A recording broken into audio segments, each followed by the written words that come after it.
আমার নবী ডাক দিয়ে বলে, সাহাবীরা রে, হুনাইনের যুদ্ধের নাম আমি ঘোষণা করলাম, তিনজন সেনাপতি বানা দিলাম, প্রধান সেনাপতির দায়িত্ব পালন করবে আমার সাহাবী, যুবক সাহাবী হযরতে হুযায়ফা রাদিয়াল্লাহু তাআলা।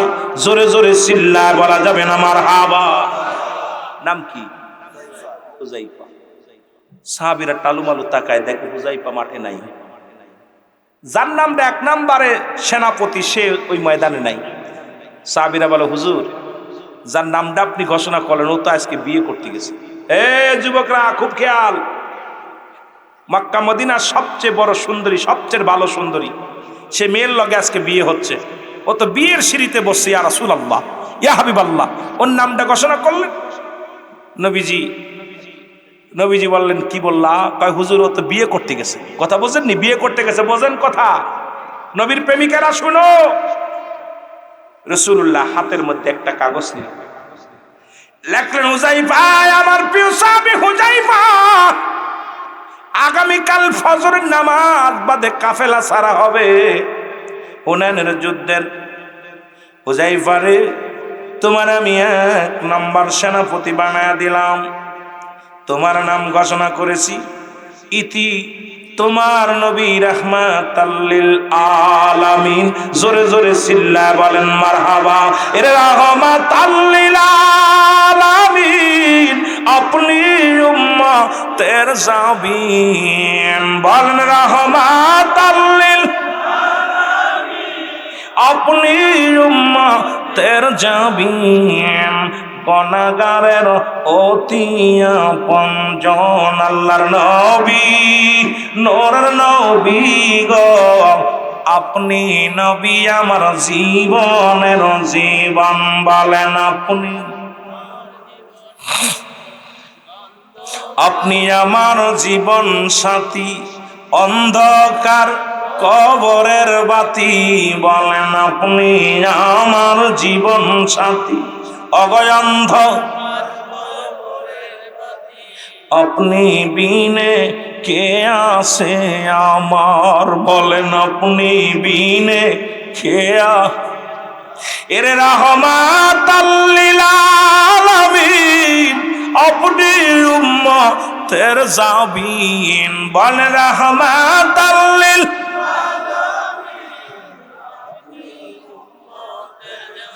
গুনাহগারের অতি আপনজন আল্লাহর নবী, নূরের নবী গো, আপনি নবী আমার।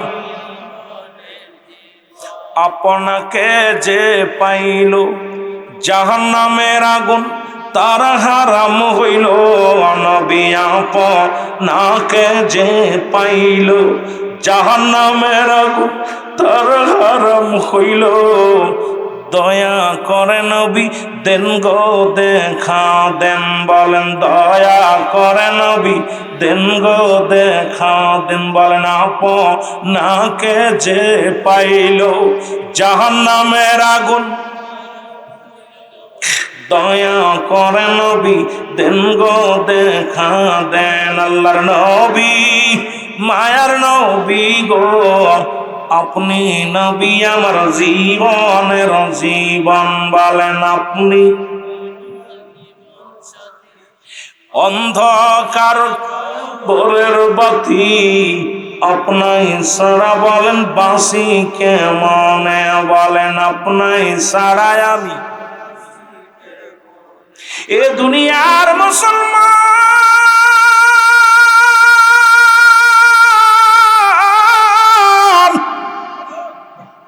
নূরের নবী চিঠিখানা লিখিয়া একজনের হাতে দিয়া বলল, যাও হুযায়ফারে দাও। হুযায়ফার বিয়ে কমপ্লিট, শুধু আনুষ্ঠানিকতা বাদ, দোয়া করব।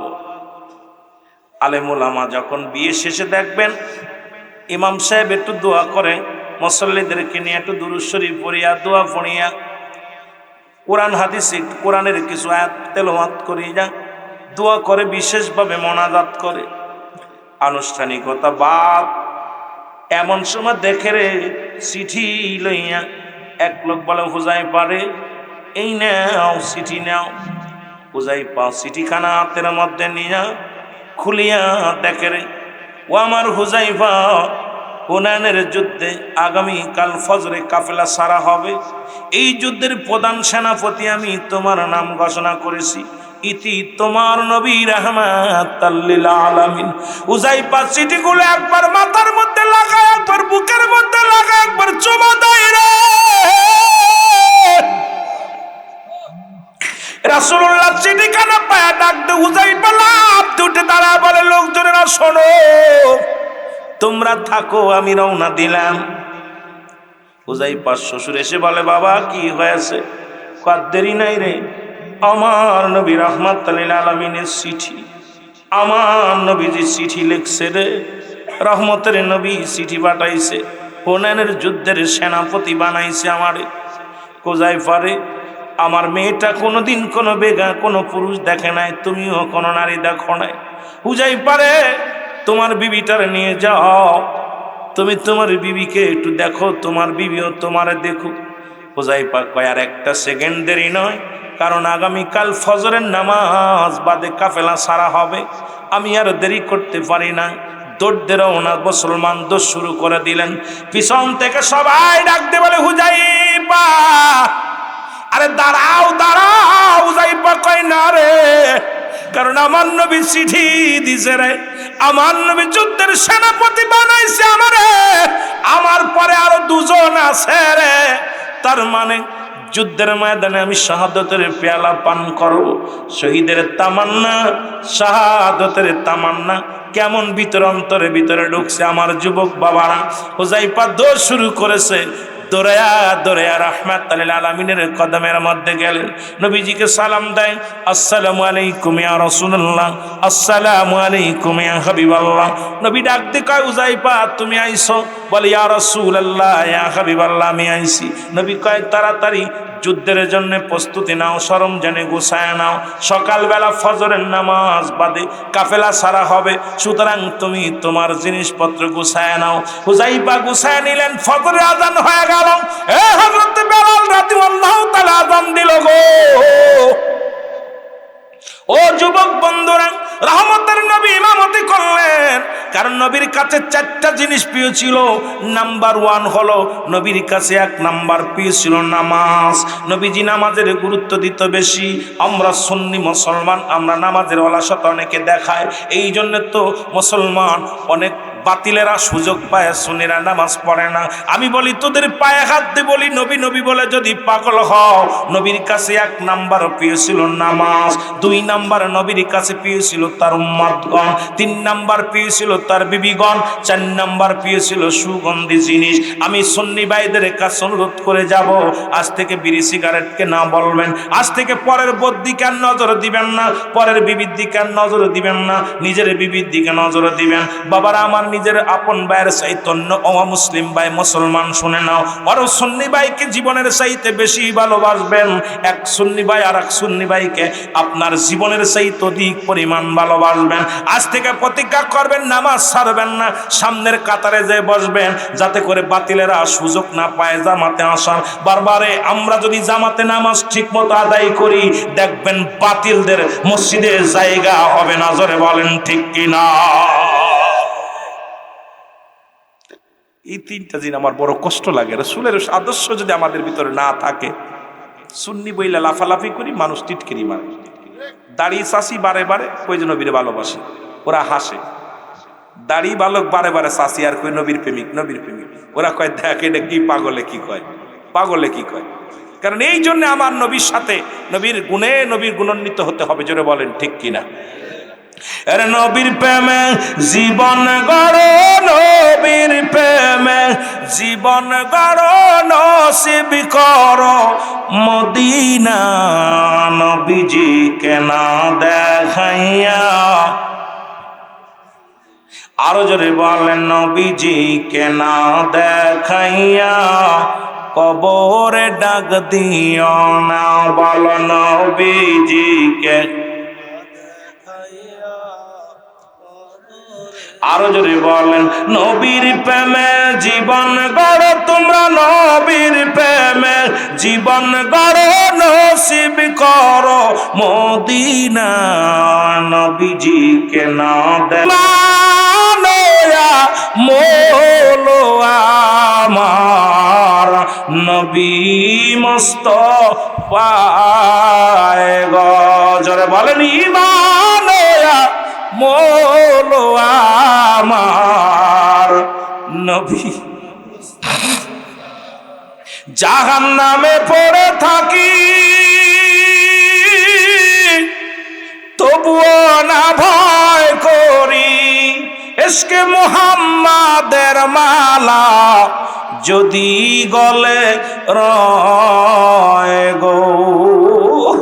ঈমান মোলো আমার নবী মুস্তাফায়ে গো।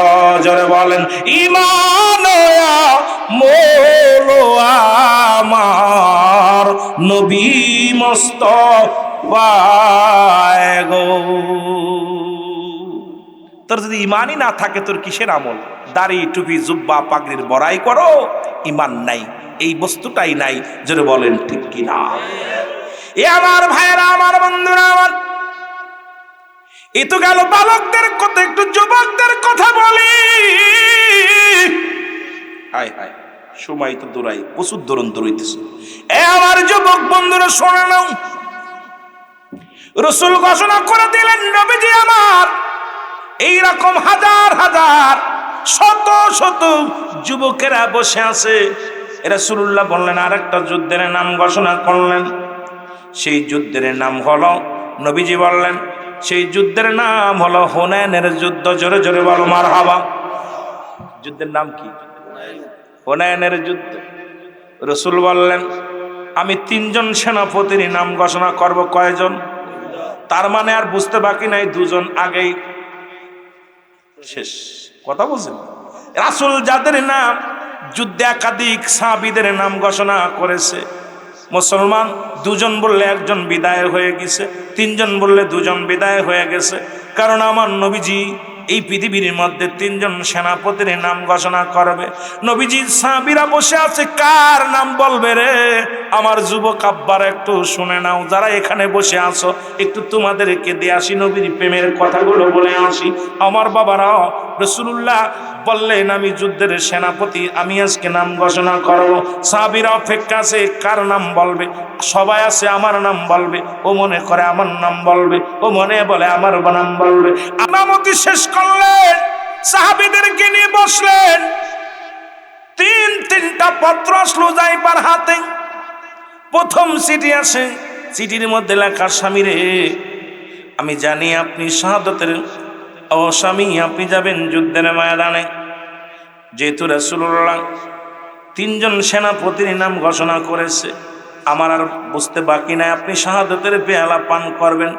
স্বামী রে, অনুরোধ করবো, আমি জীবনে আপনাকে দেখি নাই, আপনি আমাকে দেখেন নাই, একটু আয় আয়, একটু আপনাকে প্রাণ ভরে দেখবো, যাতে হাসরের ময়দানে আপনাকে আমি চিনে নিতে পারি, স্বামী বলে দাবি করতে পারি।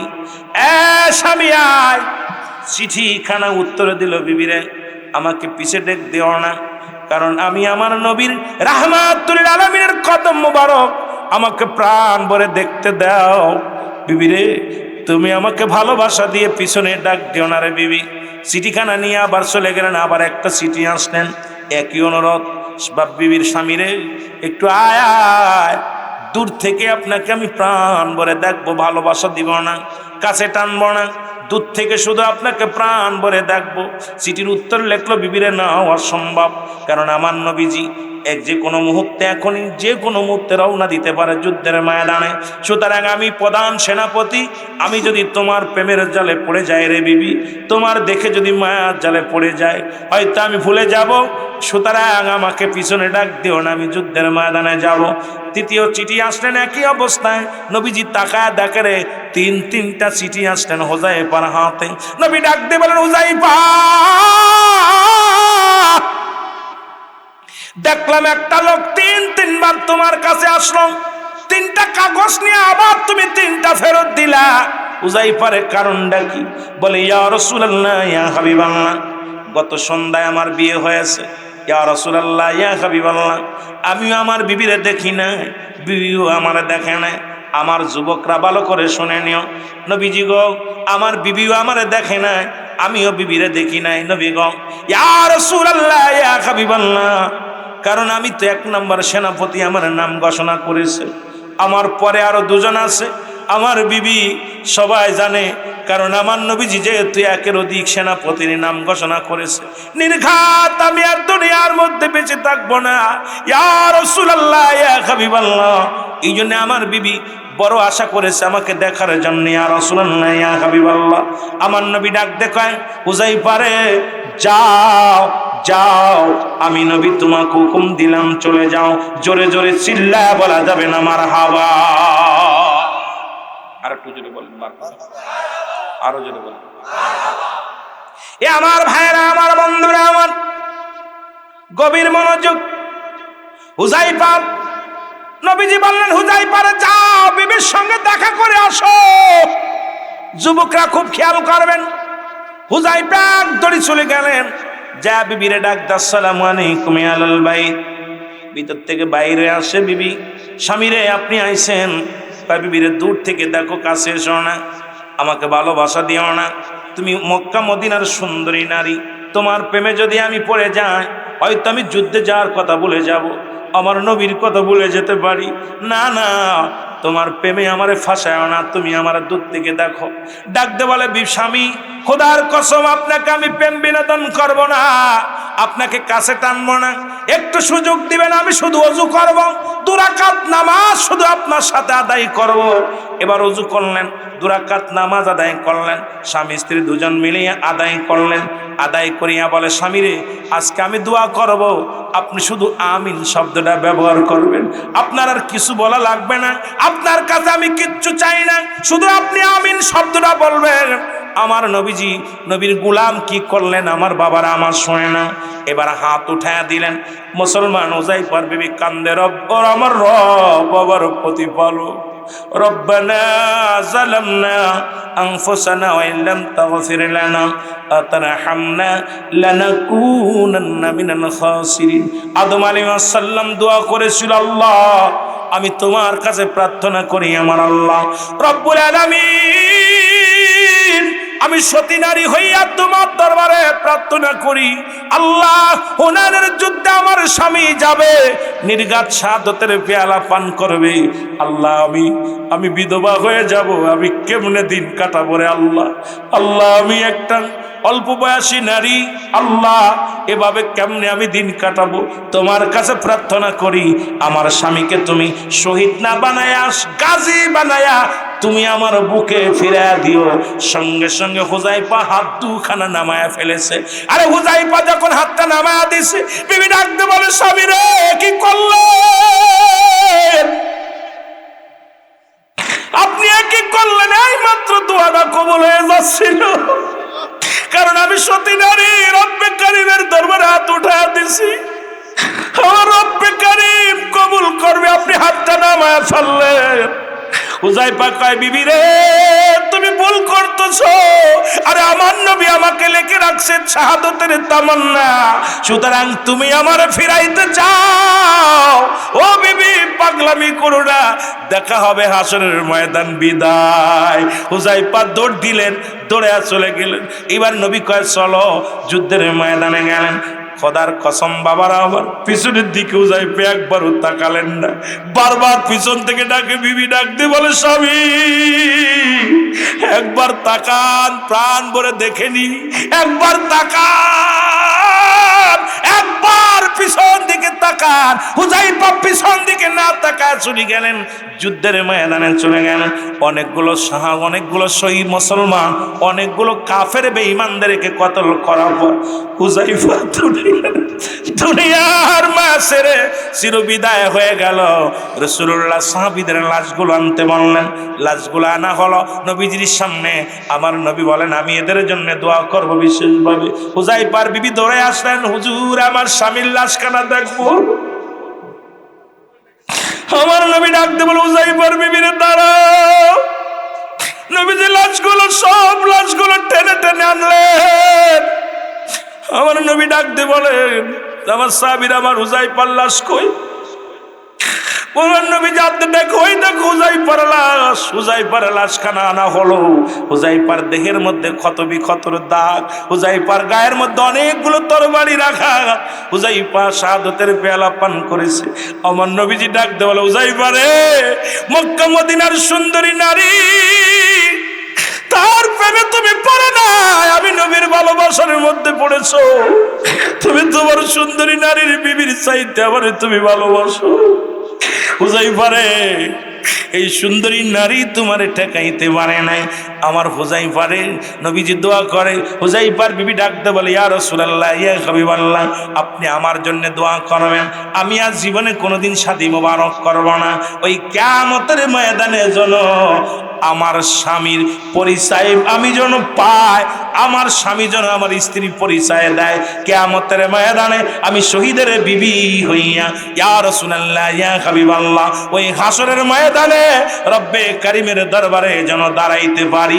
জোরে জোরে চিল্লায়া বলা যাবে না সুবহানাল্লাহ। আমার যুবক বাবারা, রাসূলকে শুধু বালকেরা ভালোবাসে নাই, যুবকরাও ভালোবাসে। আমার নবীর প্রেমের কথা বলতে গেলে ধৈর্য ধরতে পারি না। নতুন বিবি, সুন্দরী বিবি, আমাদেরকে কুয়াশা পড়ছে, ঠান্ডা পড়লে আমরা উঠতে পারি না, ফজরের নামাজ কাজা চলে যায়, ফজরের নামাজ কাজা চলে যায়, ঈশার নামাজ কাজা চলে যায়। আর আমার নবীর পাগলগুলো জীবন চলে যাচ্ছে। যদি আমরা জানতাম যে এখানে গেলে পুলিশে ধরবে, আমরা কেউ আইতাম না। এখানে আসলে করোনা হবে, কেউ আইতাম না। কিন্তু নবীর পাগলেরা জানতো নির্ঘাত মারা যাবে, হাসি মুখে জীবনটা দিয়ে দিছে। জোরে বলেন ঠিক কিনা? আর একটু জোরে বলেন না মারহাবা। এরা হলো নবীর প্রেমিক, সে আহলে সুন্নাত ওয়াল জামাত। এই জন্য তো নবী নবী বলে। নবীর প্রেমে কেন পাগল তোমাদেরকে বুঝাইতে পারবো না, কারণ আমরা নবীর প্রেমে আগুন জ্বলছে অন্তরের ভিতরে, দেহের ভিতরে আগুন জ্বলছে। সুতরাং তোমরা মুনাফিক, ওই যে এই জন্য আল্লাহ বলে মিনান নাস, মানুষের মধ্যে মায়া করো। তারা বলবে আমান্না, তার ঈমান আনছে বিল্লাহি, আল্লাহর প্রতি, বিল আখির, আখিরাতের উপর বিশ্বাস স্থাপন করছে। ওমা হুম বিমুমিনিন। একদল মুনাফিক তৎকালীন জামানায় ছিল, এখনো আছে। নবীর ইশকের ওয়াজ শুনলে, নবীর সম্মান শুনলে ওদের কলিজার মধ্যে আগুন ধরে যায়। জোরে বলেন ঠিক কিনা? আর একটু জোরে বলেন ঠিক কিনা? এই মুনাফিক থেকে সাবধান। এই জন্য আমি আপনাদেরকে বলে যে একটা কথা, আপনারা আল্লাহওয়ালা কাফের দেখছেন, পৃথিবীতে কাফের নাম শুনছেন, আল্লাহওয়ালা কাফের। এই দুনিয়ার মধ্যে যারা আমার নবীকে বাদ দিয়ে ডাইরেক্ট আল্লাহকে পাইতে চায়, এরা হলো আল্লাহওয়ালা কাফের। রাসূলকে বাদ দিয়ে যারা ডাইরেক্ট আল্লাহকে পাইতে চায়, এরা হলো আল্লাহওয়ালা কাফের। দেখবেন আল্লাহর জন্য সব আল্লাহ। সেই জন্য একটা কথা বলি, ভালো করে খেয়াল করবেন বোঝানোর জন্য। আজকে বিবারিয়ার জমিনে কথাটা বলে যায়, লেখে নাও।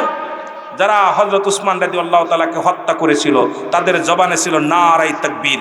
যারা হযরত আলীকে হত্যা করেছিল, তাদের জবানে ছিল নারায়ে তাকবীর। যারা হুসাইনকে হত্যা করেছিল, তাদের জবানে ছিল নারায়ে তাকবীর। যারা হাসান রাদিয়াল্লাহু তাআলাকে হত্যা করেছিল, তাদের জবানে ছিল নারায়ে তাকবীর। যারা নুরা পাগলাকে কবর থেকে উঠায় পুড়াইছিল, তাদের জবানে ছিল নারায়ে তাকবীর। দীপুকে যারা আগুন দিয়ে পুড়াইলো, তাদের জবানে ছিল নারায়ে তাকবীর।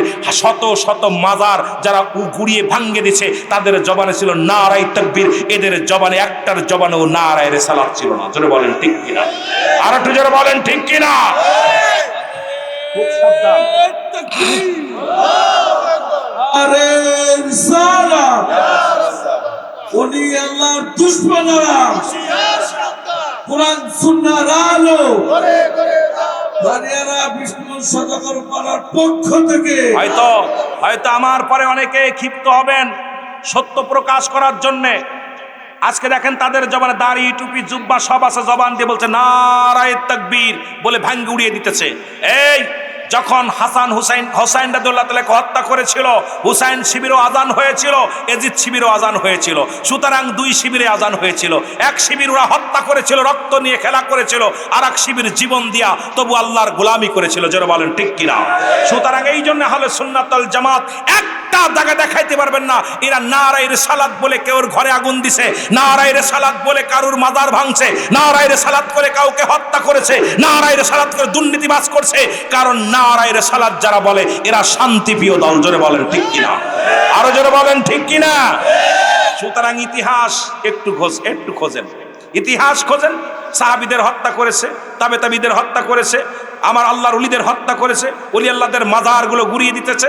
আজকে যারা সবার জবান দিয়ে নারায়ে তাকবীর আছে, নারায়ে রিসালাত নাই। যারা বলেন ঠিক কিনা, আরো যারা বলেন ঠিক কিনা।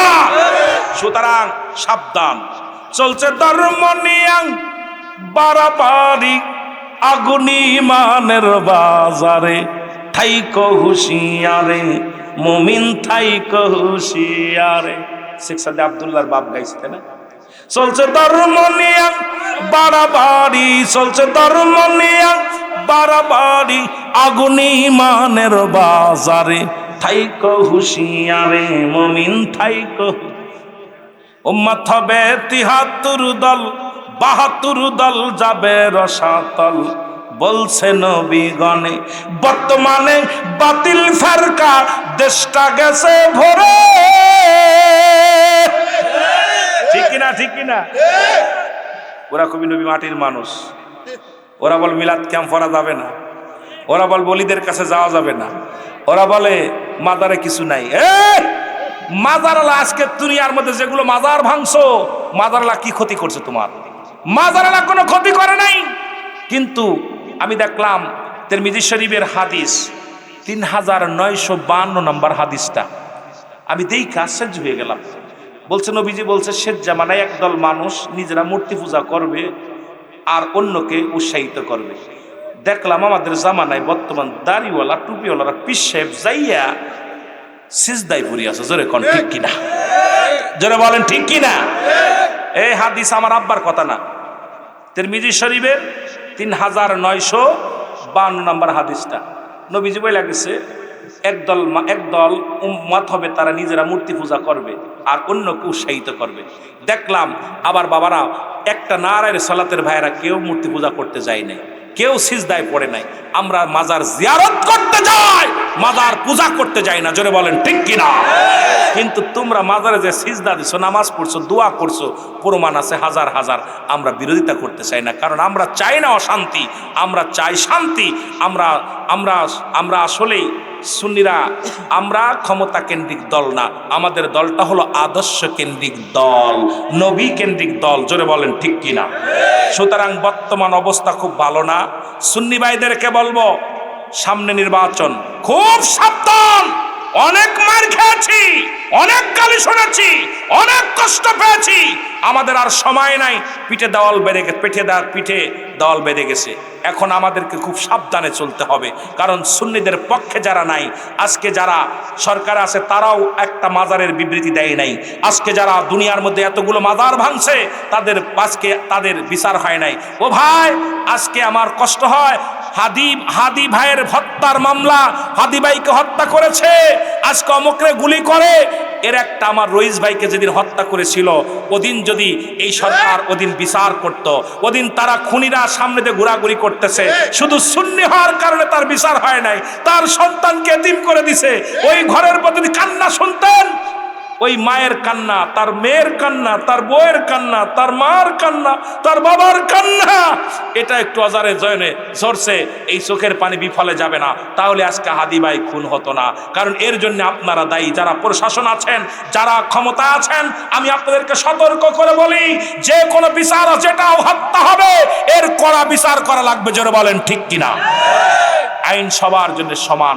সুন্নিদেরকে এক চোখে দেখেন, আপনার অন্যকে অন্য চোখে দেখেন না। ভাই, সুন্নিরা তো কারুর ঘর লুট করে নাই, সুন্নিরা তো কারুর মেয়ে নিয়ে যায় নাই, সুন্নিরা তো কাউকে হত্যা করে নাই, সুন্নিরা তো কারুর মাজার ভাঙ্গে নাই, সুন্নিরা তো কারুর ঘরে আগুন দেয় নাই। তাহলে আমাদের সাথে আপনারা দুশ্মনী করেন কেন?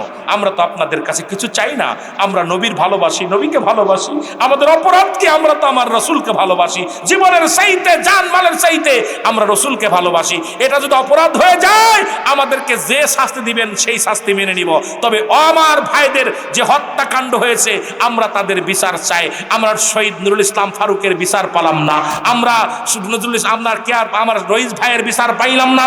অসংখ্য সুন্নি ভাইদেরকে দুনিয়া থেকে শেষ করে দিছে। আপনারা তাদের বিচার করেন নাই। আমি বলতে চাই, আমরা আল্লাহর আদালতে মামলা দিলাম, আল্লাহ যেন আপনাদেরকে না ছাড়ে। আমরা আল্লাহর আদালতে মামলা দিলাম, দয়াল নবীর আদালতে মামলা দিলাম, আমাদের যারা অন্যায়ভাবে সুন্নিদেরকে কষ্ট দিতেছে, রব্বে কারীম তুমি দুনিয়া আখিরাত দুইটা জায়গায় তুমি দেখে রেখো, আমাদের বিচার তোমাদের কাছে। কারণ নবীজি যখন বলে, নবীর আহলে বায়াত হযরত হুসাইন রাদিয়াল্লাহু বেঁচে থাকো, মক্কা মদিনার কোন মানুষের কাছে আমাদের জন্য বিচারের দাবি নিয়ে যাবা না। আমার নবী রাহমাতাল লিল আলামিনের কদমের কাছে দাঁড়ায়া আমি নবীর সালাম খালি পৌঁছে দিবা। জমিনের উপর আমার মতো নরাধন, আমার মতো নালায়েক, আমার মতো পাপী আমার মনে হয় আর দ্বিতীয় কেউ নেই। রব্বুল আলামিন যদি আপনাদের দোয়ার বরকতে দুই চারটি কথা বলার সুযোগ দান করে তাহলে বলতে পারবো। তা আমার বাবারা, উনি ওনার হায়াতের জিন্দেগি রব্বুল আলামিন দিয়েছিলেন 80 বছর। কত বছর? 80 বছরের মানুষটা তিনবার 15 বছর উনি সফলভাবে রাষ্ট্র পরিচালনা করেছেন, দেশ পরিচালনা করেছেন। উনি দুনিয়া থেকে চলে গেছেন। আমার আপনার এই বাংলাদেশের আরেকজন বলা হয় জাতির জনক বঙ্গবন্ধু, অনেক বাঙালি জাতির পিতা, উনিও দুনিয়া থেকে চলে গেছেন। জাতীয় দলের প্রধানমন্ত্রী ছিলেন উনি, ছিলেন কে ছিলেন? ইরশাদ সরকার, ঠিক কিনা? জাতীয় পার্টির, উনিও চলে গেছেন। জোরে বলেন ঠিক কিনা? না বেঁচে আছে? জোরে বলেন বেঁচে আছে? আমি বুঝাইতে চাই কি, আপনারা ভালো করে খেয়াল করবেন। ফিরাউন, নমরুদ, কারুন, যারা খোদাই দাবি করেছিল তারা কি বেঁচে আছে না মারা গেছে? না বেঁচে আছে? পৃথিবীর মধ্যে কেউ থাকা সম্ভব নয়। জোরে বলেন ঠিক কিনা? তা আমার একটা কষ্ট দেখলাম, কষ্টটা আমি না বললে নয়, আপনারা হয়তো অনেকেই মাইন্ড করবেন। আমি আসলে কোনো দল করি না, বিশ্ব জাকের মঞ্জিলের সঙ্গে জড়িত, নিজের প্রতিষ্ঠান আছে। যদিও অন্য দলের লোকের হয়তো গায়ে পড়ে যেতে পারে কষ্টের কথাটা বললে। দেখলাম আজকে ফেসবুক স্ট্যাটাস দেখলাম, অনেকেই বলছে 1 মাস আগে মারা গেছে, কেউ বলে 15 দিন আগে মারা গেছে। কই ফোনটা কই? ও আছে, 15 দিন আগে মারা গেছে। কেউ বলতেছে 27 তারিখে মারা গেছে। তাই হিসাব করে মিলাইলাম যে বাংলাদেশের মানুষ আমরা শিক্ষিত হয়েছে কিন্তু সুশিক্ষায় শিক্ষিত হই নাই। যদি বলি কেন, একটা প্রতিষ্ঠানে চাকরি করে, আমলিগ, বিএনপি, জামাত, শিবির, তাবলিগ সব শ্রেণীর মানুষ একটা প্রতিষ্ঠানে চাকরি করে। জোরে বলেন ঠিক কিনা? যে হাসপাতালে উনি মারা গেলেন, এই হাসপাতালে কি অন্য দলের লোক ছিল না? জোরে বলেন না? সব বিএনপির। একটা মানুষ মারা গেলে তাকে নিয়ে কুচ্ছিরটা, তাকে নিয়ে আলোচনা করা, সমালোচনা করা, এর চাইতে বোকা ব্যক্তি পৃথিবীর মধ্যে আর কেউ নেই। জোরে বলেন ঠিক কিনা? যে মানুষটা চলে গেছে, সে আপনার শত্রু হোক, বিচার করবে কে? জোরে বলেন। কিন্তু তাকে নিয়ে আজকে দেখলাম যেভাবে লেখালেখি, কেউ বলতেছে 1 মাস আগে মারা গেছে, কেউ বলছে 15 দিন আগে মারা গেছে, কেউ কয় 10 দিন আগে মারা গেছে। আয় হায়, মরা মানুষ নিয়ে যদি এত নাটক হতো তাহলে কি আপনার একটা মানুষ, ওই প্রতিষ্ঠানে প্রায় 600-র উপরে মানুষ, কর্মজীবী মানুষ, সব কি বিএনপির লোক? কথা বলেন না কেন? সব জামাতের লোক, তাবলিকের লোক, আমলিকের লোক। একটা লোক এখন এই মিডিয়ার জামানা, কোনো রকম ফাঁক ফুক দিয়ে একটা তুলে ছেড়ে দিলেই তো এগুলো। যেটা বলেন ঠিক কিনা? তো এই জ্ঞান যাদের নাই, যে মরা মানুষটাকে নিয়েও আমরা, যারা একটা মানুষ মরে যাওয়ার পর তাকে নিয়েও যে সমালোচনা হয়, এটা দেখে চিন্তা করলাম যে আমরা মরে গেলেও কিছু হিংসুটে মানুষ থাকবে, পরশ্রুতি কাতর, এই মানুষগুলো আমাদেরকে নিয়েও এইরকম কুচ্ছি লটবে। জোরে বলেন ঠিক কিনা? আমি কিন্তু বোঝানোর জন্য বলতেছি, আমি বিএনপির পক্ষে কথা বলতেছি না, কারণ এখানে বিএনপির পক্ষের কথা না, আমলিকের পক্ষে কথা, এখানে হবে কোরআন হাদিসের পক্ষের কথা, ওলি আল্লাহদের পক্ষের কথা, রাসূলের পক্ষের কথা। যেটা বলেন ঠিক কিনা? ইসলামের পক্ষের কথা, কথাটা বোঝানোর জন্য শুধু, আমি খালি কষ্ট পাওয়ার কারণে আমি কথাটা বললাম। এই মানুষগুলো আমাদের সমাজে ছোট্টবেলা থেকে শুনেছি মানুষের মতো মানুষ হতে হবে। বাবা বলতো মানুষের মতো মানুষ হতে হবে, চাচাই বলতো মানুষের মতো মানুষ হতে হবে, উস্তাদ বলতো মানুষের মতো মানুষ হতে হবে। আমি মনে চিন্তা করতাম যে কেন এটা বলে, কারণ আমি কি মানুষ না, গরু নাকি? মানুষই তো। এখন বুঝি কেন বলতো। আজকে যারা বিদেশ থেকে ডিগ্রি আইনা, যারা চেয়ারের মধ্যে বসছে, যাদের ঘুষ ছাড়া যাদের কলম চলে না, এরা আর জানতান মানুষ হতে পারে নাই। জোরে বলেন ঠিক কিনা? এরা মানুষ না মানুষ? যাদের ঘুষ ছাড়া কলম চালান এরা মানুষ না মানুষ? যারা বিদেশ থেকে ডক্টরি ডিগ্রি এনে যারা চিকিৎসায় ডাক্তার, টাকা ছাড়া যারা অপারেশন থিয়েটারে যায় না, এরা মানুষ না মানুষ? যারা বলেন মানুষ না মানুষ? যারা টাকা খেয়ে ছাত্রদেরকে পাস করিয়ে দেয়, টাকা খেয়ে ছাত্রদেরকে ফেল করিয়ে দেয়, এই শিক্ষক মানুষ না মানুষ? যারা বলেন মানুষ কেউ মানুষ? হিসাব করে মিলায়ে দেখলাম, আমার দেশের দুর্নীতিবাজ কৃষক নয়, আমার দেশে দুর্নীতিবাজ রিক্সা চালক, ধান চালক নয়, আমার দেশে দুর্নীতিবাজ কোনো আমার বাবারা সাধারণ পাবলিক নয়, আমার দেশের দুর্নীতিবাজ হলো বড় বড় শিক্ষিত ডিগ্রিধারী মানুষ। যারা বলেন ঠিক কিনা? বড় বড় ডিগ্রি আইনা তারা চেয়ারের মধ্যে বসে দুর্নীতি করতেছে। যারা বলেন ঠিক কিনা? এরা মানুষ হতে পারে নাই, আর জানতাম মানুষ হতে হবে। সেই মানুষ বানানোর একটা কারিগরের জায়গা হলো রিয়াজুল জান্নাহ, বেহেশতের বাগান।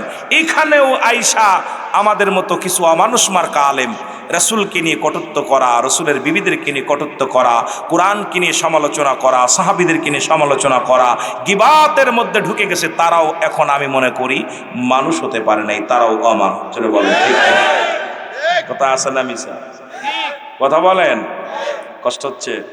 মহব্বতের সঙ্গে দুরূদ শরীফ পড়েন। আল্লাহুম্মা, ভাই একটু সাউন্ডটা বাড়াইতে হবে।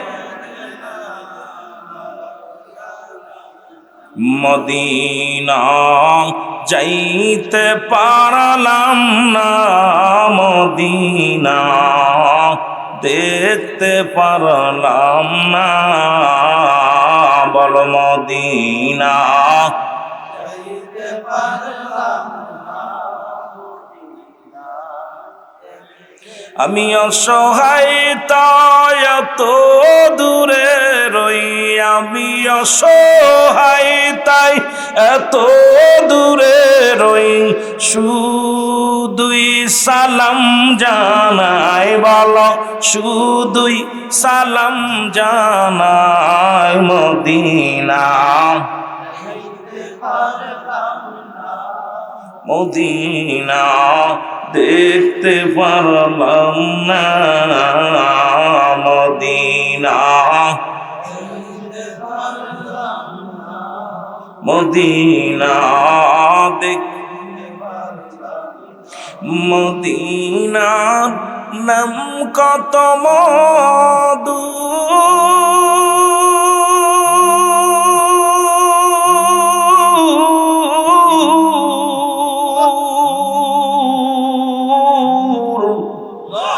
মদিনা আর যে কত দূর,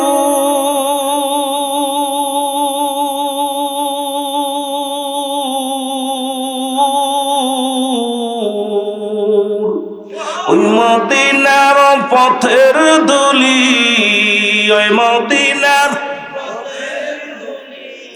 মাখতে পারলাম না, মদিনা। বাজানটা একটু টাউন বাড়া, সাউন্ড বাড়া। মদিনা দেখতে পারলাম না, মদিনা যেতে পারলাম না,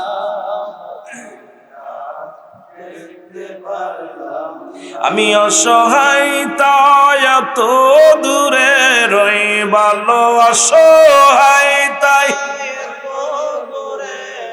দূর থেকে সালাম জানাই, ভালো দূর থেকে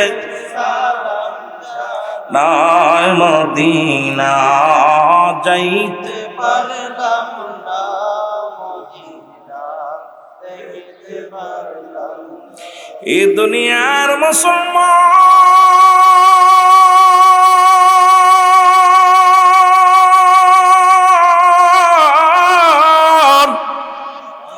নবী লাগবে কবরে, নবী লাগবে মিজানে, নবী লাগবে ফুলসিরাতে, নবী লাগবে ইয়াউমুল কিয়ামতের ময়দানে। নবী বিনে কোনো বান্ধব নাই, নবী বিনে কোনো গতি নাই, নবী বিনে কোনো উপায় নাই। এই নবীর প্রেম ভালোবাসা যার অন্তরে যতটুক, তার ঈমান বলতে ততটুক। নবীর প্রেম ভালোবাসা যার অন্তরে নাই, তার ঈমান বলতে কিছু নাই, সরাসর বেঈমান। ও মুসলমান শুনে নাও, শুনে নাও, এই পৃথিবীর মধ্যে আসার একটা সিরিয়াল আছে যার কোনো সিরিয়াল নাই। দেখা যায় কখন যেন দুনিয়া থেকে বিদায় হয়ে যায়। ও যুবক, অনুরোধ করে যায়, বুড়া হয়ে মৃত্যুবরণ করবা এমন কোনো গ্যারান্টি নাই। 20 বছর পরে মারা যাওয়া এমন কোনো গ্যারান্টি নাই। বাবার আগামীকাল সূর্যোদয় হবে কেউ বলতে পারি না। পরবর্তী সময় আপনার আমার জন্য কি নিয়ামত বয়ে আনতেছে আপনি নিজেও বলতে পারেন না। এই জন্য অনুরোধ করব, যুবক বন্ধুরা শুনে নাও, মানুষের মৃত্যু হয় দুইটা টাইমে, একটা হলো রাতের বেলা, একটা হলো দিনের বেলা। ও যুবক, দিন শেষ করেছে মৃত্যুবরণ করি না, রাত শুরু করে দিলাম এখনো পর্যন্ত মৃত্যুবরণ করি না, সকাল পর্যন্ত বেঁচে থাকবে এমন কোনো গ্যারান্টি নেই। এই জন্যে সদা সর্বদা তওবা করো, সদা সর্বদা রব্বি কারিমের কাছে প্রার্থনা করো, রব্বি কারিম যেন আমাকে আপনাকে মাফ করে দেয়। জোরে বলেন মারহাবা। এই মাইকে শিষ্টা নেই কেন ভাই? মাইকটা অনেক সুন্দর বাজছিল, একটু টোন বাড়াই, একটু ইকো মারতে বলছি, সামান্য একটু ইকো বাড়াই দিতে, একটু আওয়াজটা এত সুন্দর হলো, হঠাৎ করে শিষ্টা নেই। এ মুসলমান শুনে নাও যে কথাগুলো বলি, মুসলমানদের কান্ডা লাগা শোনো। জীবনের প্রথম কাপড় পরিধান করে সন্ন্যার সাহায্যে, আবার জীবনের শেষ কাপড় পরিধান করবার সাহায্যে। কেন এত ভাব, কেন এত মস্তান, কেন এত অহংকার, কেন এত মুসলমান তোমাদের ভিতরে এত দাম্ভিকতা কেন আসলে? যুবক সবাই নমনীয় হও, রব্বি কারিমের গোলাম হয়ে যাও। জোরে জোরে চিল্লায় বলা যাবে না আল্লাহু আকবার। এ দুনিয়ার মুসলমান দিলের কান্ডা লাগা শোনো, নবীর প্রেমিকেরা শোনো, কিছু কথা না বললে নয়। রাহমাতুল লিল আলামিন নবুয়াতের 13টা বছর মক্কা জীবনে অনেক কষ্ট করে কাটাইলেন। নবীজিকে সবাই ভালোবাসত, সবাই আল আমিন উপাধি দিল। আমার নবীকে সবাই আল আমিন উপাধি দিলেন। নবীর আদর্শ দেখে ও মুসলমান রাসূলকে বায়ানাত, উত্তম ব্যবহার, উত্তম আকলাক, উত্তম চরিত্র যা আমার নবীর ভিতরে দিছে পৃথিবীর কোনো মানুষের দেন নাই। এই নবীর আদর্শ দেখে অমুসলিমেরাও আল আমিন উপাধি দিয়া দিছে। জোরে বলা যাবে না মারহাবা। ও যুবক, যতদিন পর্যন্ত নবী এই সত্যের কথা বলে নাই, যতদিন পর্যন্ত রাহমাতুল লিল আলামিন ইসলামের কথা বলে নাই, ততদিন পর্যন্ত নবী সবার মাথার তাজ, সবার মাথার মুকুট, সবার নয়নের মণি। যখনই রাসূলুল্লাহ বলেছেন তোমরা শোনো, তোমরা শোনো, লা ইলাহা ইল্লাল্লাহু মুহাম্মাদুর রাসূলুল্লাহ সাল্লাল্লাহু আলাইহি ওয়াসাল্লাম, আশহাদু আল্লা ইলাহা ইল্লাল্লাহু ওয়াহদাহু লা শারীকা লাহু, আশহাদু আন্না মুহাম্মাদান আবদুহু ওয়া রাসূলুহু। জোরে জোরে চিল্লায়া বলা যাবে না মারহাবা। ওরে নবীর প্রেমে জীবন গড়, নবীর প্রেমে জীবন গড়, নসিব কর মদিনা। নবীজিকে না দেখাইয়া কবরে ডাক দিও না, আল্লাহ নবীজিকে। আমরা আস্তে আস্তে আলোচনায় যাবো মহব্বতে। নবীজিকে না দেখাইয়া কবরে ডাক দিও না, বলো নবীজিকে না দেখ। আসবে যেদিন কবরের দিন,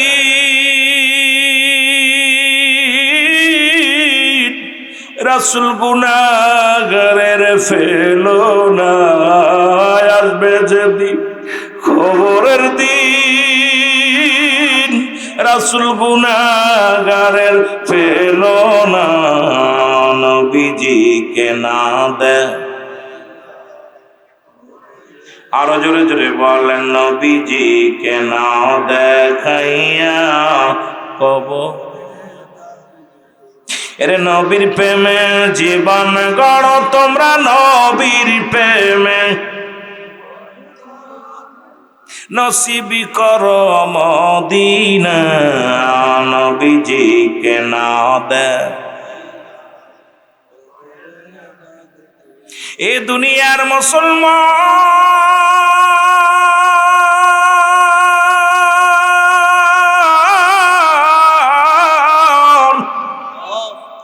রহমতের নবী যখন কালেমার দাওয়াত দেওয়া শুরু করলো, বিরুদ্ধ তখনই শুরু হয়ে গেল। আমি লম্বা চওড়া আলোচনা নয়, এত হাড়ে ওয়াজ নয়, একদম মুসলমান ছোট আনের বিদ্যা আপনাদের দিব, খুব খেয়াল করা লাগবে। আমরা আস্তে আস্তে আলোচনার মধ্যে যায়। রহমতের নবী অপরাধটা কিরে বাবা, লা ইলাহা নাই কোনো ইলা ইল্লাল্লাহু একাল্লা ছাড়া মুহাম্মাদুর রাসূলুল্লাহ সাল্লাল্লাহু আলাইহি ওয়াসাল্লাম। এটা শুধু আমার নবীর কালেমা নয়, এই কালেমা আদম আলাইহিস সালামের, এই কালেমা ঈসা আলাইহিস সালামের, এই কালেমা মুসা আলাইহিস সালামের, এই কালেমা পৃথিবীর মধ্যে আদম নবী পড়েছে লা ইলাহা ইল্লাল্লাহ, আদম শফিউল্লাহ, লা ইলাহা ইল্লাল্লাহ ইব্রাহিম খলিলুল্লাহ, লা ইলাহা ইল্লাল্লাহ মুসা কালিমুল্লাহ, লা ইলাহা ইল্লাল্লাহ ঈসা রূহুল্লাহ, লা ইলাহা ইল্লাল্লাহ মুহাম্মাদুর রাসূলুল্লাহ। জোরে বলেন সাল্লাল্লাহু আলাইহি ওয়াসাল্লাম। আর একটু জোরে জোরে চিল্লায় বলো মারহাবা। বন্ধুরে আমার নবীজি যখন কালেমার দাওয়াত দিয়ে শুরু করলো, ও যুবক দিলের কান্ডা লাগা শোনো গো, বিরতি তখনই শুরু হয়ে গেল। নবীর সঙ্গে শত্রুতায় নবীকে আক্রমণ, নবীর নির্যাতন শুরু করে দিল। আপন জনেরা নবীকে পাগল উপাধি দিল, আপন জনেরা কত কষ্ট দিতে শুরু করল। নবী আমার কান্দে আর ডাক দে বলে, রব্বি কারীম, ও আমার আল্লাহ, তুমি আমাকে শক্তি দাও, তুমি আমাকে শক্তি দাও, আমি যেন আরো আমার উম্মতের মধ্যে দিনের দাওয়াত দিতে পারি, আমি যেন দুর্বল না হই, আমি যেন আল্লাহ, আমি যেন বিরক্ত বোধ না করি, আমি যেন আমার উম্মতের মধ্যে সত্য কালেমার দাওয়াত প্রচার করতে পারি। জোরে বলো মারহাবা। এ আমার ভাইরা, আমার বন্ধুরা, আমার মদিনার মক্কার নগরে যত নির্যাতন নিপীড়িত হইয়া নবী আমার চোখের পানি ফেলতে লাগলো। আল্লাহ পাক ডাকতে বলে, জিবরিল যাও যাও, আমার হাবিবের যা সংবাদ দিয়ে আসো, আমার নবী এখন আর মক্কায় নয়, মদিনায় যেতে হবে। মদিনার মানুষেরা আমার হাবিবের অপেক্ষা আছে। এক হলো অনুকূল আবহাওয়া, দুই হলো মুসলমান ইসলামের বাণী তারা নেওয়ার জন্যে, এটা তাদের সব উৎপেতে বসে আছে রাহমাতাল লিল আলামিনের অপেক্ষায়। যাও জিবরিল যাও, দেরি করো না, আমার নবী রাহমাতাল লিল আলামিনকে যে খবর দাও, আমার নবী যেন অচিরেই জন্মভূমি ত্যাগ করে নবী আমার মদিনায় হিজরত করে চলে যায়। জোরে জোরে চিল্লায় বলা যাবে না মারহাবা। এর প্রেম যদি করবি রে মন, বল প্রেম যদি কর, এর সব সেরে চল মদিনায় তোরা সব, ওরে কাঁদবি বসে নিরালায় তোরা কাঁদ, আমার জিন্দা নবী সেই দেশে গো মায়া, আমার মায়ার নবী উম্মতের কান্ডারি নবী, আমার উম্মতের কান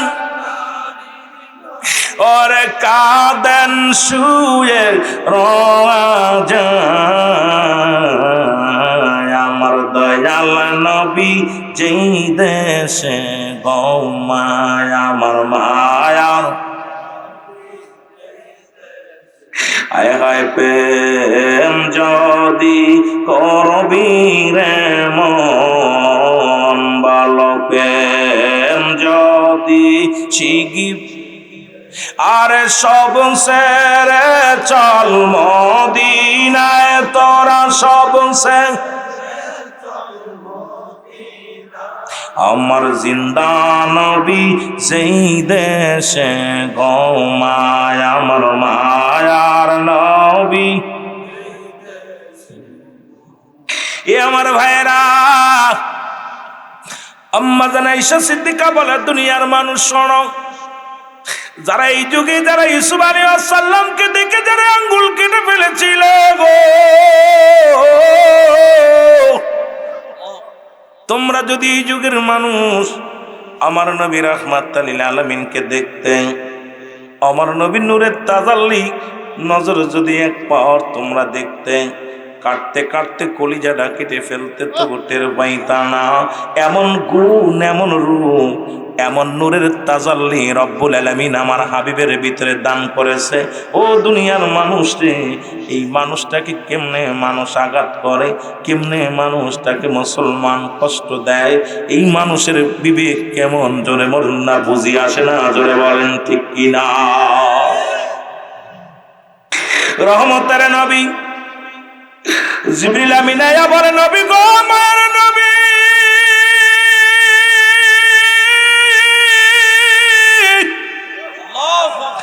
রব্বুল আলামিন আমাকে হুকুম দিয়েছে নবী গো আর মক্কা নগরে নয়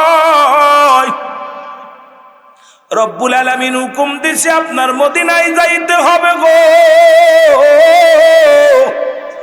মদিনার মানুষ আপনার অপেক্ষা ইয়া রাসূলুল্লাহ ইয়া হাবিবাল্লাহ মদিনার মানুষগুলো উৎপেতে বসে আছে আপনাকে পাওয়ার জন্য কালেমা নেওয়ার জন্য হেদায়েত নেওয়ার জন্য নবী গো আর দেরি করেন না মক্কা ভূমি ছেড়ে মদিনার দিকে চলে যান আমার নবীজি বারবার মক্কার দিকে তাকায় চোখের পানিগুলো ছিঁড়ে ছিঁড়ে আমার নবী কান্দে আয়রে মক্কা ভূমি আয়রে আমার মায়ের ভূমি আয়রে আমার মা আয়রে আমার বাবার ভূমি আমি চলে যাই রাসূলুল্লাহ মক্কা থেকে মদিনায় চলে গেলেন হিজরতের বিবরণ নিয়ে আলোচনা করলে রাত কেটে যাবে বাবা লম্বা আলোচনা করব না সামান্য একটু টাচদণ্ড দিকে যাব রাহমাতুল লিল আলামিন যখন মক্কা থেকে মদিনায় গেছে গো রহমতের নবী মা বাবার জন্মভূমি ছেড়ে মক্কা থেকে মদিনায় যে হাবিবের চোখের পানি পড়ে ও আমার যুবক বন্ধুরা ছোট্ট ছোট্ট মাসুম দুটি বাচ্চা আজকে মাহফিলে বসেছেন আমার ছোট পাগলেরা একটা বালকের বয়স 8 আর একটা বালকের বয়স 10 আমার নবীর কাছে এসে সালাম দেয় আসসালামু আলাইকুম ইয়া রাসূলুল্লাহ ইয়া হাবিবাল্লাহ নবী গো আসসালামু আলাইকুম ইয়া রাসূলুল্লাহ ইয়া হাবিবাল্লাহ নবী ওয়ালাইকুম আসসালাম ও আমার বাবারা আজকে ছোট্ট ছোট্ট মাসুম বাচ্চাগুলো আপনাদের পাশে বসে আছে ওদেরকে নিয়ে আলোচনা এরপরে যুবকদের নিয়ে আলোচনা এরপরে সামাজিকতা নিয়ে কিছু কথা বলে আমি শেষ করব আলোচনা আমার যুবক বন্ধুরা আমার দিলের কান্ডা লাগা শোনো এই দুটি বালককে যে ডাকতে বলে নবী গো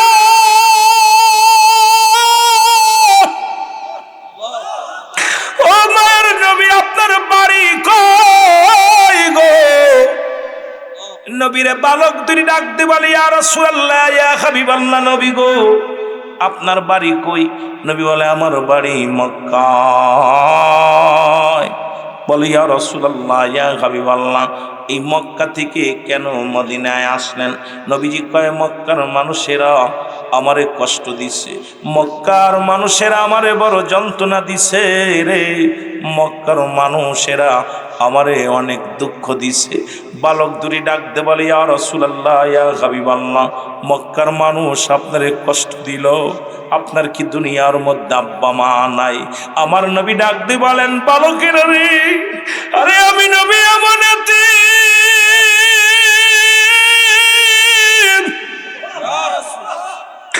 এই দুনিয়ার মধ্যে যখন আমি মায়ের গর্ভে ছিলাম রে, আমি আমার বাবারে হারাইলাম। শরীয়তের চোখ দিয়ে কোনদিন আমি আমার বাবারে দেখি নাই।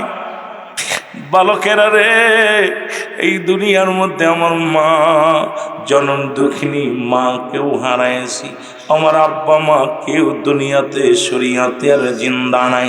বালক দুটি বলে, ইয়া রাসূলুল্লাহ, ইয়া হাবিবাল্লাহ, আমারও তো বাবা দুনিয়ার মধ্যে না।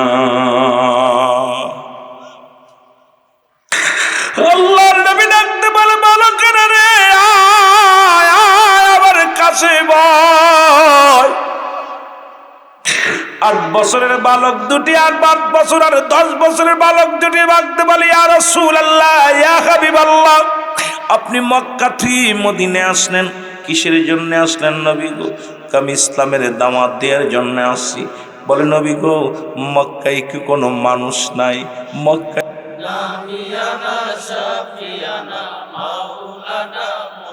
সাল্লু আলাইহি ওয়া সাল্লিমু তাসলিমা, পাক কালামের ঘোষণা।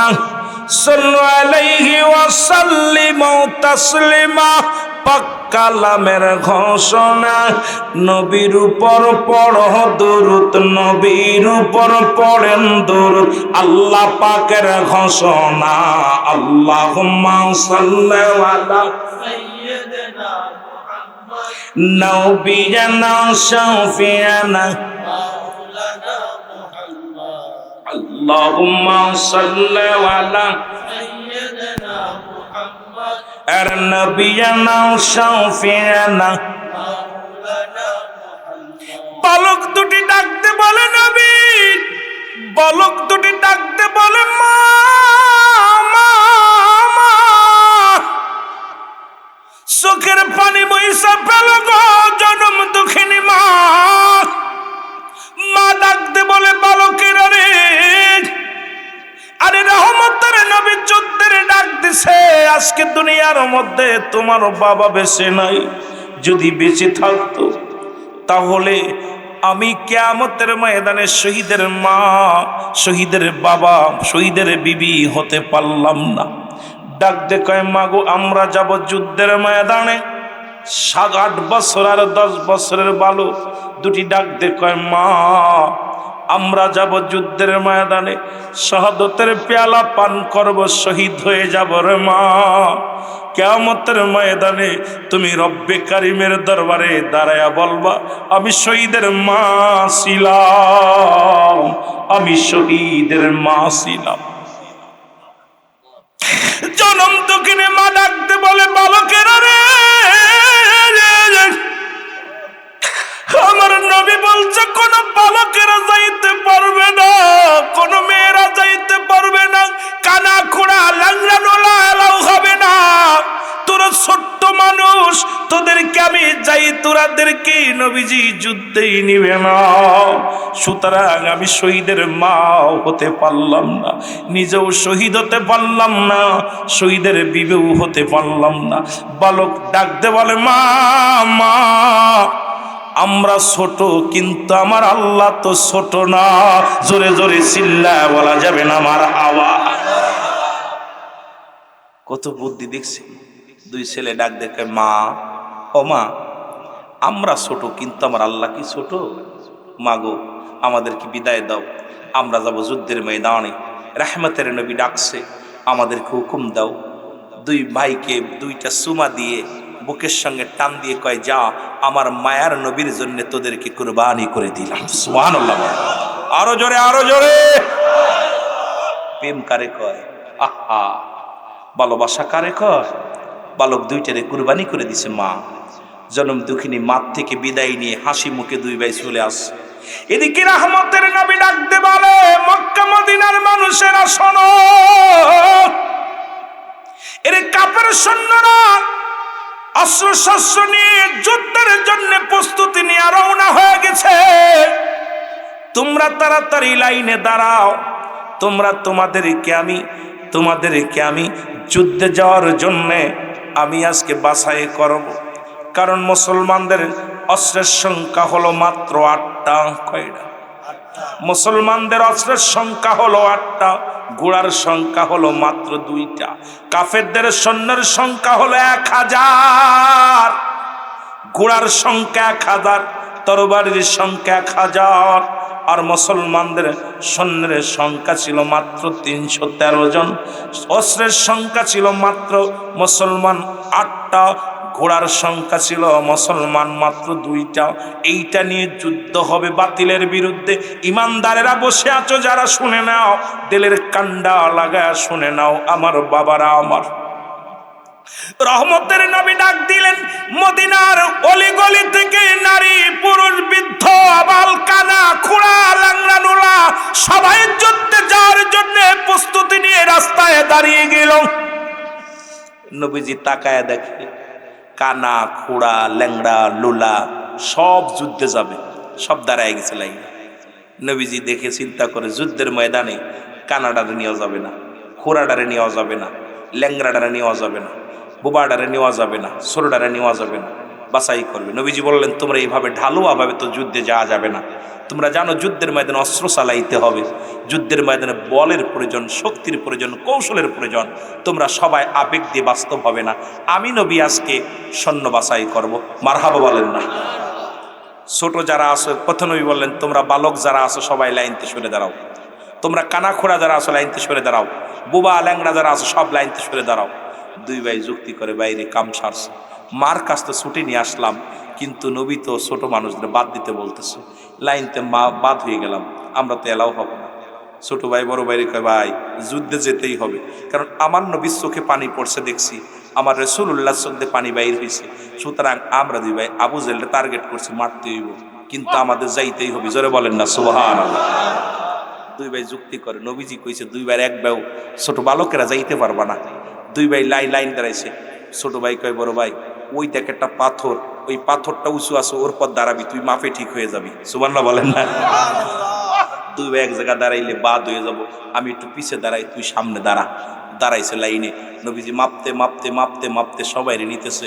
যা দেখে ওই 10 বছরের বালকটা পাথরের পর দাঁড়ায়, উঁচু হয়ে দাঁড়ায় রয়েছে। নবীজি কয়, বাবা তুমি এখানে কেন? কয়, হুজুর যুদ্ধে যাব। যুদ্ধে যাবা? বাবা তুমি তো ছোট মানুষ। কয়, হুজুর এনে দাঁড়াইছি মাফে হওয়ার জন্য। সুবহানাল্লাহ বলেন না? আরো জোরে, আরো জোরে। নবীজি কয়, বাবা তুমি বাড়ি যাও, বাড়ি যে তোমার মা বাবার খেদমত করো। কয়, হুজুর মাঠ থেকে বিদায় নিয়েছি, মা ছুটি দিছে। সুবহানাল্লাহ বলেন না? বাবা তো আগেই গেছে গা, কথা বুঝেননি? আহা, বাবা তো আগেই মারা গেছে হুজুর, মা আমাদের বিদায় দিছে, হুজুর আমরা যুদ্ধে যাব। নবী কয়, তুমি ছোট মানুষ, তুমি তো মাফে হও নাই, যাও। কয়, হুজুর মাপ দিয়ে দেখেন। কয়, বাবা তুমি তো দাঁড়াইছো কিসের পর? কয়, মাফে হওয়ার জন্য দাঁড়াইছি। সুবহানাল্লাহ বলেন না? কথা বলেন না? নবীজি কয়, যা তুই সিলেট। সুবহানাল্লাহ বলেন না? যেহেতু মাপ পাথরের পর দাঁড়ায় উঁচু হয়েছে, একদম বড় হয়েছে, মাপ দিচ্ছে। নবীজি কইছে, যা তুই সিলেট হয়ে গেছে। ছোট ভাই দূর থেকে দেখে, ভাই বড় ভাই সিলেট হয়েছে, এখন পড়তে লাগবো। নবীজি মাপতে মাপতে ছোটটার কাছে গেছে। যা কয়, বাবা তুমি দাঁড়াইছো কেন? কইছি না বালকরা সব বাড়ি যাবো। বাদ। কয়, হুজুর যুদ্ধে যাবো। কয়, বাবা যুদ্ধে যাবা, বাড়ি যাও, তোমার মা বাবার খেদমত করো, তুমি ছোট মানুষ। কয়, হুজুর মাঠ থেকে বিদায় আনছি। সুবহানাল্লাহ বলেন না? হুজুর আমি যুদ্ধে যাবো। কারণ তুমি ছোট মানুষ, যা যাবে না, তুমি যাও বাবা। কয়, না হুজুর আমি যুদ্ধে যাব। কয়, হুজুর বাবা কয়, তুমি যাও না, তুমি ছোট মানুষ, বয়স কত? কয়, 8 বছর। কয়, হুজুর কইতেছে তোমার নেওয়া যাবে না, তুমি যাও, বালক মানুষ। কয়, হুজুর ও যে ওইটা নিছেন না, ওইটা আমার বড় ভাই, ওইটার বয়স তো মাত্র 10। সুবহানাল্লাহ বল, আরো জোরে, আরো জোরে। হুজুর ওইটা নিছেন, ওইটার বয়স কত? কথা কয় না রে? 10 বছর। আর আমার বয়স 8 বছর, ও তো মাত্র 2 বছরের বড়। ওরে নিচে না আমার নিবেন, হুজুর আমি যুদ্ধে যাব, আমার লইয়া যান। হুজুর কান্নাকাটি শুরু করছে। নবীজি কয়, বাবা কান্দিস না। কয়, হুজুর আমার লইতে হইব। কয়, বাবা যুদ্ধের মধ্যে শক্তি লাগবে, বল লাগবে, কৌশল লাগবে, এগুলো তুমি ছোট মানুষ। কয়, হুজুর আমার একটা সুযোগ দেন। কয়, কি সুযোগ? কয়, আমার ভাইয়ের সঙ্গে আমারে একটু কুস্তি দ্বারা সুযোগ দেন। আমার ভাই যদি আমার কাছে হেরে যায় তাহলে কি আমার নিবেন? সুবহানাল্লাহ বলেন না? কথা বুঝেননি? বলের দরকার না, শক্তির দরকার। যুদ্ধের ময়দানে তো শক্তির প্রয়োজন। নবী গো, যদি ওই আমার বড় ভাই যদি আমার কাছে হেরে যায় তাহলে কি আমার নিবেন? নবী কয় হ যাও। এবার দুই ভাই যাইয়া নবীজি কয় ঠিক আছে, একটা সুযোগ দিলাম। যাইয়া দুই ভাইয়ের হাত ধরে কয় ভাই তুই আমার চাইতে বয়স 2 বছরের বড়, তোর গায়ে শক্তি বেশি, তুই যদি আমার ধরিস আমি তো পারবো না। কথা বুঝেননি? তুই তো যদি দৌড়িস তাহলে কেন পারবো? তোর গায়ে শক্তি বেশি, বল বেশি, আমার সাথে বয়সও বড়, তুই আমার আসতে ধরবি, আমি তোরে ধাক্কা দিয়ে ফেলে দিয়ে জিতে যাবো। দুই ভাই যদি আমার কিন্তু মনে আছে রে ভাই, আমরা কিন্তু আবু জেলরে মারবো। সুমন লগন না, ছোট ভাই বুদ্ধি দিচ্ছে, ভাই মনে আছে রে, আমরা কিন্তু আবু জেলরে মারবো। নবীজি খালি দূর থেকে হাসে, দুই ভাইয়ের গল্প তো সব ইশারায় চোখি চোখি কথা কইতেছে। রাসূলুল্লাহ খালি মিস করে হাসে দুইটার খেলা দেখা। দুই ভাই এখন ভাই খবরদার তুই আমার আসতে ধরবি, জোরে ধরবি না, জোরে ধরলে কিন্তু পারতাম না। কথা বুঝেননি? বড় ভাই ছোট ভাই এরকম আসতে ধরছে আর ওর ধাক্কা দিয়ে ফেলে দিয়ে ও রাসূলুল্লাহ যারা বলেন না মারহাবা, ধাক্কা দিয়ে ফেলে দিয়ে বলে ইয়া রাসূলুল্লাহ, কই যা তুই সিলেট। সুবহানাল্লাহ বলেন না? দেখছেন ছোট হইলে কে বি জাজ আছে মরিছে। কথা নবী তো বুঝতে পারছে খেলা, দুইবার খেলা শুরু হয়েছে, প্রেমের খেলা। এই খেলা তো সাধারণ খেলা না, প্রেমের খেলা। জোরে বলেন ঠিক কিনা? নবীজি কইতে সিলেট। রাসূলুল্লাহ সৈন্য গুনলেন 313 জন। কয়জন? 313। নবীজি বললেন আগামী 17ই রমাদান যুদ্ধ হবে, যুদ্ধের নাম হলো বদরের যুদ্ধ। জোরে বলেন না মারহাবা? আরো জোরে, আরো জোরে। বিস্তারিত আলোচনা 4 ঘন্টা। এই সামান্য একটু কথা বোঝানোর জন্য বাচ্চাদেরকে নিয়ে কথাগুলো বললাম। যুদ্ধ হবে, নবীজি গুইনা দেখে কয়শো, কথা কয় না রে, তাড়াতাড়ি ওয়াজ সুরদে করলে বেশি দেরি হয়ে যাবে, কারণ সুর দিতে গেলে একটু এলোমেলো করতে যে মেলা সময় কেটে যাবে। গল্প করে কইলে অনেক ওয়াজ করা যায়। জোরে বলেন ঠিক কিনা? কয়শো? 313 জন। রাসূলুল্লাহ বলে আল্লাহ ওরা 1000 সৈন্য, আমার 313 জন, ওরা যদি আমাদের আক্রমণ করে সব শেষ হয়ে যাবে, আমি দিনের দাওয়াত দিব কারে? আল্লাহ গো, আল্লাহর কাছে কাঁদতেছে। জিবরিল আমিন হাজির হয়ে গেছে। আসসালামু আলাইকুম ইয়া রাসূলুল্লাহ, ইয়া হাবিবাল্লাহ। নবী গো, নবী কয় জিবরিল তুমি কেন আইছো? কয় হুজুর আমি আইছি আপনার কাছে। কয় ওহী নিয়ে আইছো? কয় না আজকে ওহী নিয়ে আসি নাই, আপনার কাছে বিশেষ এক সংবাদ নিয়ে আইছি। কয় কি সংবাদ? কয় হুজুর যুদ্ধে রওনা দিবেন এখন? কয় হয় এখন দিব। ওদিকে 1000 সৈন্য নিয়া আবু জেলের দল লোকজন সৈন্য নিয়া অস্ত্র নিয়া শস্ত্র নিয়ে আসতেছে, আমার মাত্র 313 জন। এদেরকে যদি শেষ করে দেয় আমি নবী কাদের কাছে কালেমার দাওয়াত দিব? এরা যদি শেষ হয়ে যায় আমি নবী কাদেরকে নিয়ে ইসলামের দাওয়াত দিব? নবীজি কাঁদতেছে। হুজুর চোখের পানি মুছে ফেলেন, আমারে আল্লাহ পাক 3000 সৈন্যর কমান্ডার বানায় পাঠায় দিছে। সুবহানাল্লাহ বলেন। আরো জোরে, আরো জোরে। হুজুর 3000 নিয়ে চলে আইছে, আমি প্রস্তুতি কইরা আল্লাহ পাঠাই দিচ্ছে 3000 ফেরেশতা সৈন্য নিয়ে চলে আইছে, গোড়া টোড়া নিয়ে একদম অস্ত্র নিয়ে 3000 আছে, আর 5000 কম একদম আল্লাহ প্রস্তুতি করে রাখছে। ওই 5000 গোডাউনে রাখছে, খালি ডাক দিবেন চলে আসবে। মোট কত হাজার? 8000। কয় হাজার? 8000। হুজুর টেনশন কিসের? আমি 3000-এর কমান্ডার, 3 আর ওরা হলো 1000, আমি তো 3000-এর কমান্ডার। হুজুর চালান যুদ্ধ। রাসূল একটা মিসকে হাসি দিয়ে দোয়া করে কয় এই সাহাবীরা প্রস্তুতি নাও, চলো বদর প্রান্তরে চলো। যুদ্ধ শুরু হয়ে গেল, তুমুল আকারের যুদ্ধ। এই যুদ্ধ এমন যুদ্ধ, কাটাকাটি, মারামারি, হানাহানি। আমার বাবারা মুসলমানরা শহীদ ওদেরকে একদম কতল করে দিলেন 70 জনকে। কয়জনকে? জোরে বলেন কয়জন? 70 জন। বন্দি করলেন 70 জন, আর 70 জন রে একবারে ফিনিশ করে দিছে। আর মুসলমানদের শাহাদাতের পেয়ালা পান করলেন মাত্র 14 জন। কয়জন? জোরে বলেন কয়জন? সংখ্যা ছিল কত? জোরে কয় না রে? 313 জন। আর ওদের 1000। ইমানই বল দেখেন না। দুই ভাই খালি যুদ্ধের ময়দানে ঘুরতেছে, খালি আবু জেলকে খুঁজতেছে। কথা বুঝলি? দুই ভাই তো গুড়ার পাততলে পড়ে রয়েছে, ছোট মানুষ, 8-10 বছরের মানুষ। ও ভাই আবু জেলটা দেখছো নি? আবু জেল দেখছো? আবু জেল কি করবি? আবু জেল দেখছো? খালি যার কাজ দেখ ভাই, একটা আবু জেল। কই আবু জেল?